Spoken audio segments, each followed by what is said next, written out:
नमस्कार। आज ये भिडटी बहुत इनफर्मेटिव विशेषकर सब इन्स्पेक्टर आस्पिरेंट मान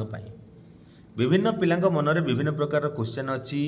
बोर्ड को नहीं जमी ओपीआरबी बोर्ड ओयूएसएससी बोर्ड को नहीं तापर किछिटा कथा मुझे कहि निश्चित आपणकर बहुत काम आसो जदि आपण मो चैनल को प्रथम आसछन्ति निश्चित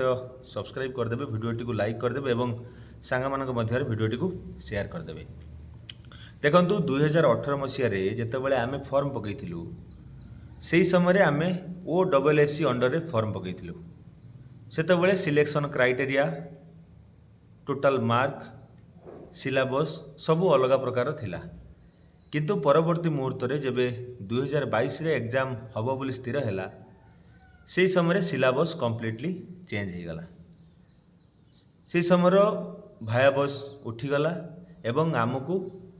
सिंगल एग्जाम दबाक पड़ा आम फॉर्म पकड़ा बेले प्रिलिमिनारी थिला मेन थिला भायाबस थिला किंतु आम जो एग्जाम देलु केवल सिंगल एग्जाम देलु जो फॉर्म पकईलु से कॉन्ट्राक्चुअल थिला किंतु जो जॉब पाइलु आम रेगुलर जॉब पाइलु। तेणु एठी किछि पिला मते क्वेश्चन करूचंती कि सर आम तो ओपीआरबी अंडर फॉर्म पकईछु आउ सेतेबेले जो से सिलेबस थिला से सिलेबस रे जहा थिला सेटा सेम रहिबो ना चेंज हम जमी 300 मार्क अच्छी से सेम रहिबो ना चेंज हम सिलेक्शन प्रोसेस सेम रहिबो ना चेंज हम विभिन्न प्रकार क्वेश्चन बा विभिन्न प्रकार डाउट पिला मानक मनरे अच्छी। देखंतु प्रथम करी मु गुटे कथा आपन कहबाकू चाहे एसआई जॉब को क्रैक करिया पय हेले आपन को प्रथम कथा है डिसिप्लिन रहिबाकू पड़िबो डिसिप्लिन सहित आपन को पढ़ाकू पड़िबो। आपण माने समस्त जानिचंती सिलेबस चेंज हेले भी आपणकर से math reasoning English Odia GK computer यार भितर क्वेश्चन आसीबो। मते जतिकी लागुची बा मोर जतिकी एक्सपीरियंस कहूची बा मु जतिकी बुझीची आपण मानकर सिलेबस कोनोसी प्रकार चेंज हबो नाही आपण मानकर सिलेक्शन प्रोसीड्योर सेम रहिबो बा आपण मानकर एग्जाम पैटर्न जो थिला सेम टाइप रहिबो जिमिति पेपर 1 आउ पेपर 2 आपण इंग्लिश आउ उड़िया जिमिति पेपर 1 थिला से बेला पेपर 1 ले रहिबो जो बेला 50-50 मार्क थिला सेमिति 50-50 मार्क रहिबो आउ बाकी जो मैथमेटिक्स रीजनिंग जीके कंप्यूटर सी जो 200 मार्क थिला सी 200 मार्क रहिबो। एठी पिला अनेक प्रकार पचारि थांती कि जेतेबेले हमरो एप्लिकेशन फॉर्म ट्रांसफर हैला सेतेबेले किछि प्रॉब्लम हबो कि देखंतु कोनोसी प्रकार प्रॉब्लम आम समय भी हेई नथिला एवं आपण मानक समय भी प्रॉब्लम हबो नाही। किछि पिला पचुचंती एटा कंप्यूटर बेस्ड टेस्ट हबो कि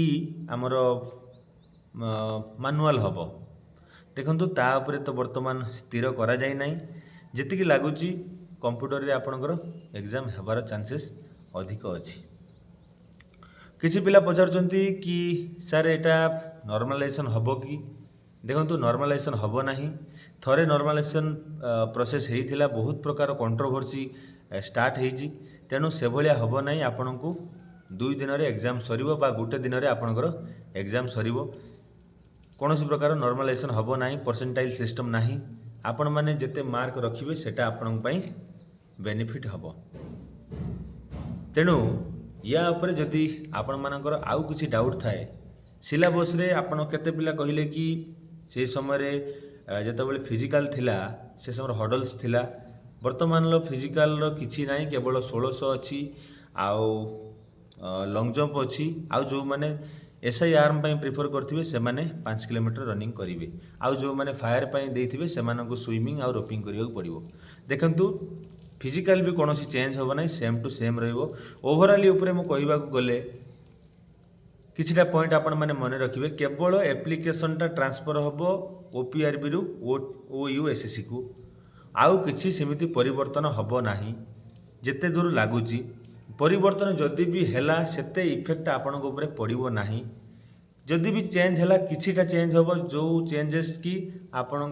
प्रिपेरेसन ले कौन प्रकार प्रभाव पकेबो नाही। तेणु जदि या पर आपनकर किछि डाउट थाए निश्चित मते कमेंट सेक्शन ले जणैबे मु आपन कमेंट रो रिप्लाय देवी। जदि आपको भय लगु थाए आपण मते मेसेज दे पारिबे। जदि आपको डिमोटिवेट लगु थाए ताहा भी आपण मेसेज दे पारिबे। जदि आपनकर ब्रेकअप हेई थाए आपण मूव ऑन करि परनांती ताहाले भी आपण मते मेसेज दे पारिबे। जदि कोनोसी पिला को केही ब्लैकमेल करूचंती ताहाले भी आपण मते मेसेज दे पारिबे, मते कहि पारिबे। तेणु समस्त को पुणी थरे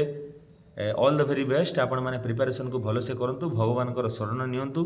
निश्चित देखिए एथर आपण सक्सेस हेबे। धन्यवाद।